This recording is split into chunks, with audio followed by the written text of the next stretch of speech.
term, we will see.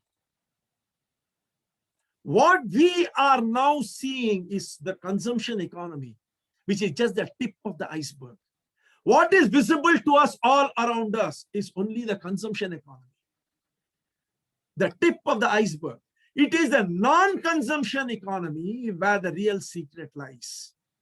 And it is on the non-consumption economy that the consumption economy depends. The consumption economy depends upon sustaining an efficiency innovation to grow.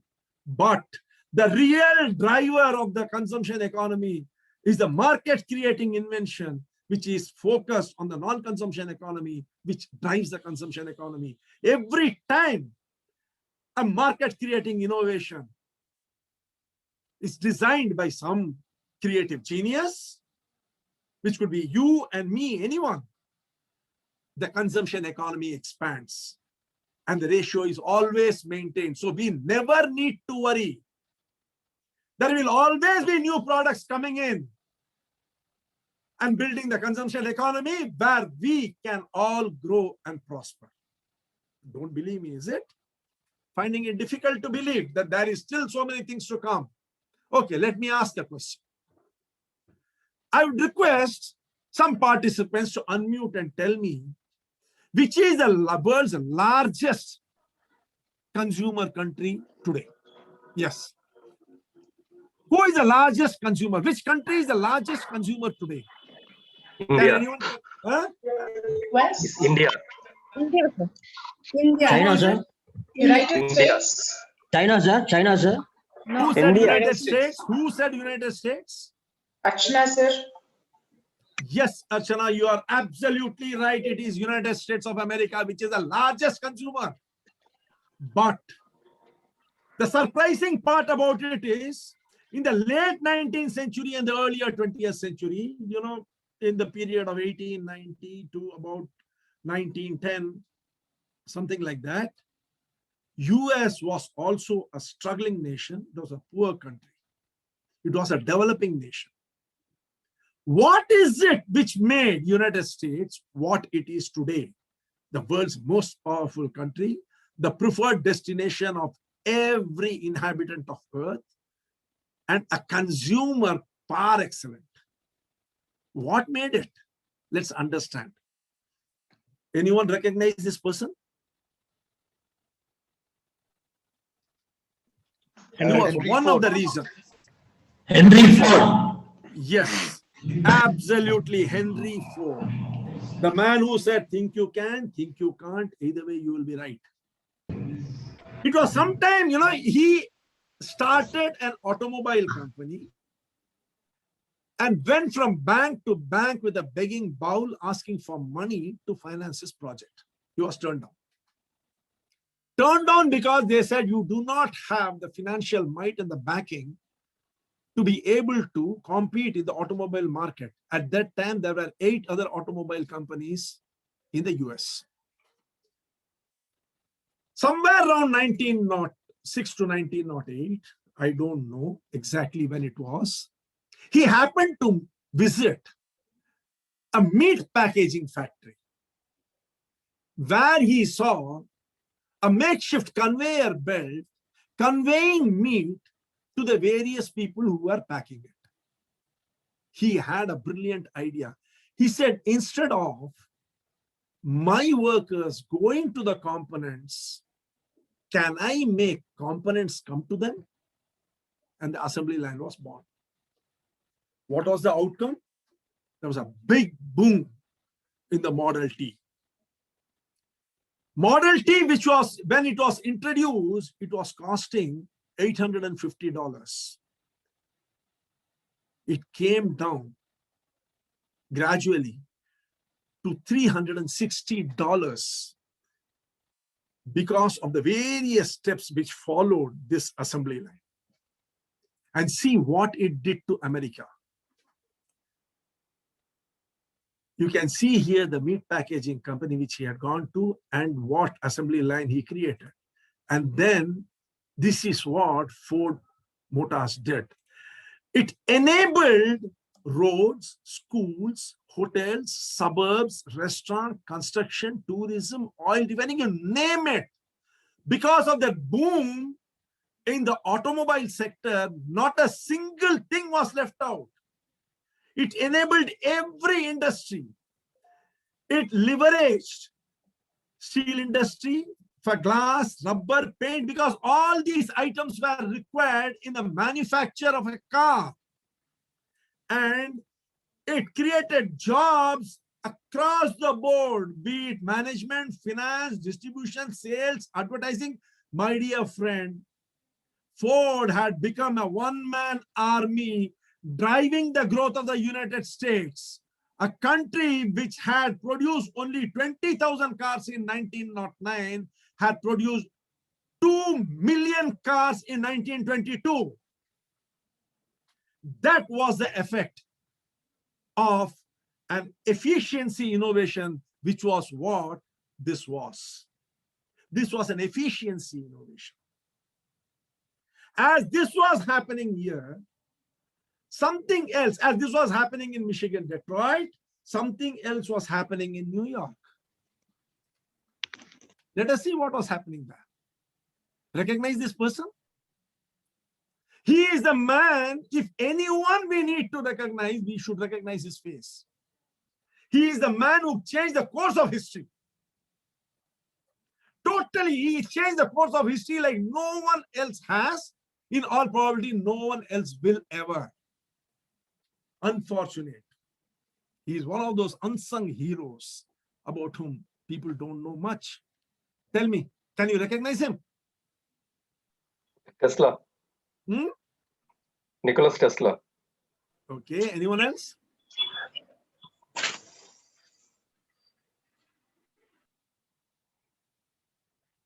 Anyone else? If I am not Huh? Edison. Okay, anyone else? No one has contributed to the quality of life like this man has. No one. I can tell you this with absolute authority, and you will agree with me when you know what he did. This man's name is, I will leave out his last name because you will catch it. I will not tell you the last name. His name is Wallace Haviland. Willis Haviland. Does it strike a chord? Willis Haviland completed his engineering from Cornell and joined Buffalo Forge in New York. A few buildings away from Buffalo Forge was one of their clients called Sackett and Williams, who were lithographers and printers. They were New York's #1 lithographer and printer. They had recently purchased a state-of-the-art printing machinery. But unfortunately, from the day it landed, that printing machinery was playing truant. There was huge amount of wastage of material in printing. Smudging was taking place, alignment was not there. And they were continuously struggling to find out what was wrong. The machinery was perfect. There was absolutely nothing wrong with the machinery.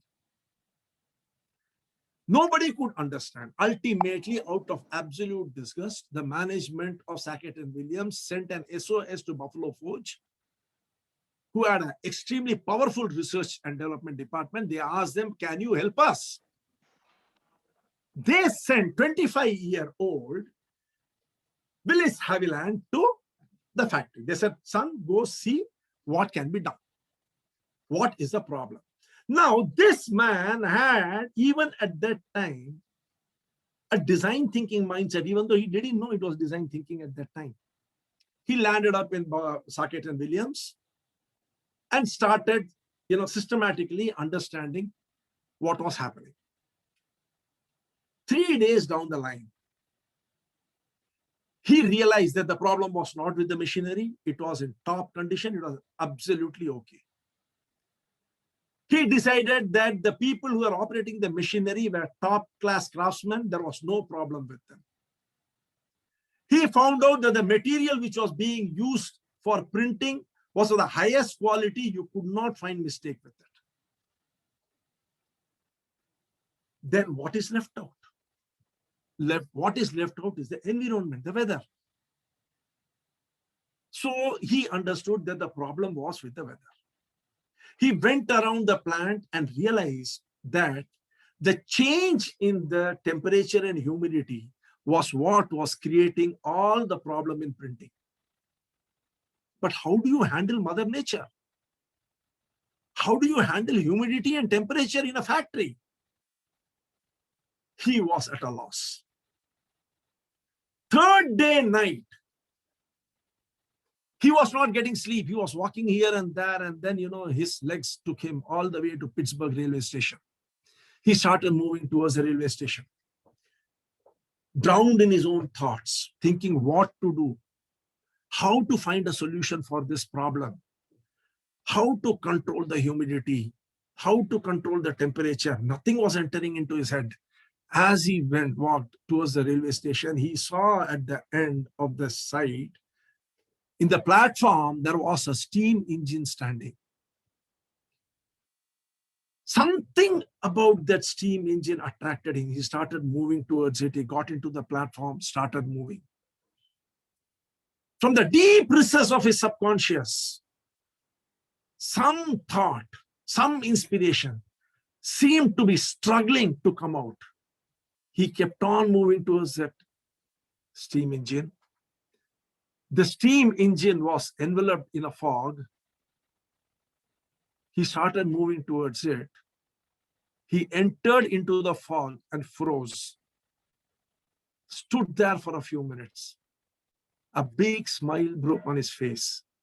He had found out the answer to the problem which he was facing. He came back, started building the prototype of the first ever air conditioner built.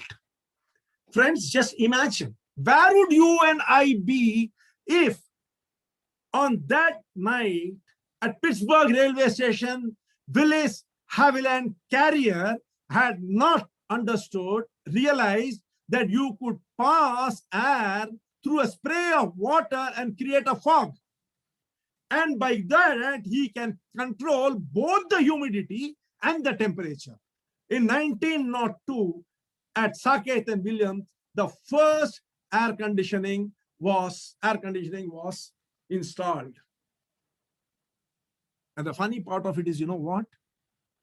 For this brilliant invention of Willis, which was to change the course of history.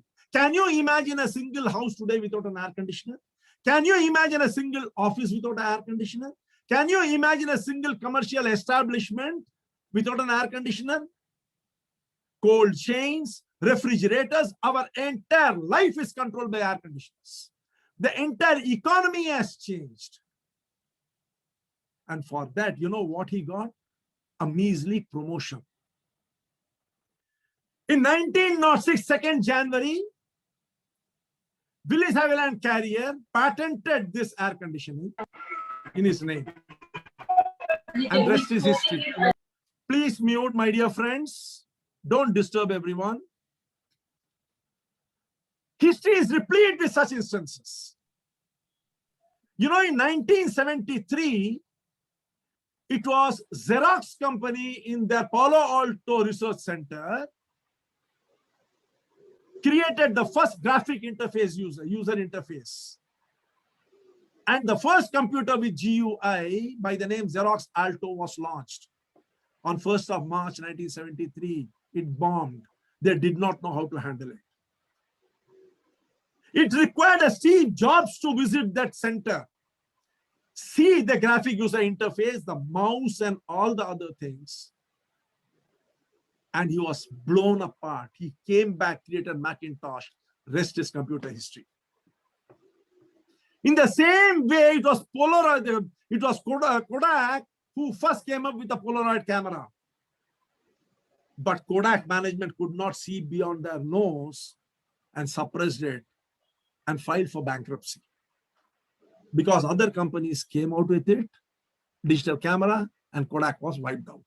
History is replete with such instances. Only because people did not know how to use the creativity and the innovation. In 1925, Rivoli Theater in New York became the first commercial establishment to install an air conditioner. Here you see the advertisement. In 1931, H.H. Schultz and Q. Sherman, they developed the first window unit air conditioner, which was priced at $10,000 to $50,000. But by 1953, 1 million air conditioners were sold per year. This is a market creating innovation.